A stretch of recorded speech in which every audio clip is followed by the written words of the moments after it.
We have invited Singaporeans' private sector to consider investment opportunities in our transport and logistics sectors. We've also explored the potential of Singapore becoming a gateway for Kenya's agricultural products to the Hsein region. The Prime Minister and I share the view that climate change represents the greatest existential threat to the survival of mankind, and collective and cooperative action by all governments is of utmost importance. It is for this reason that I shared the objectives of the forthcoming Africa Climate Summit, which Kenya will host in September this year. The summit will cohere a common African position for COP28, including an articulation of climate finance and climate investment solutions for climate change action. This will propel the continent from a passive victim to an active participant in climate change solutions. Prime Minister Loong has expressed his support for us having concurrent positions on matters climate change, because they, as well as us, face the same threat in equal measure.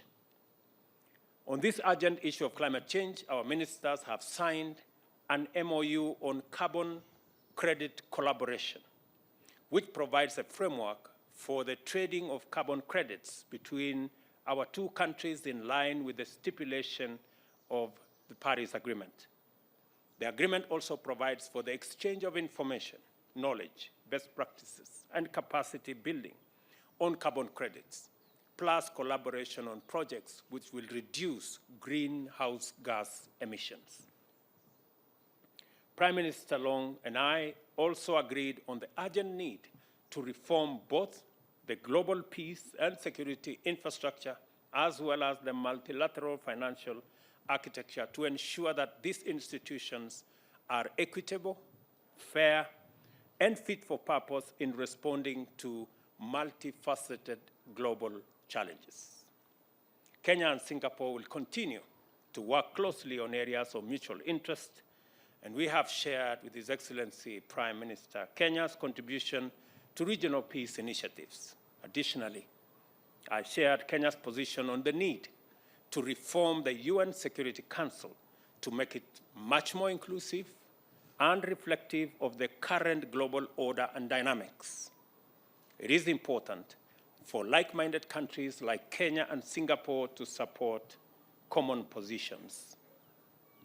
On the status of the UN office in Nairobi, Prime Minister Loong and I agreed that the renovation and expansion of facilities to match other UN offices globally is a welcome development.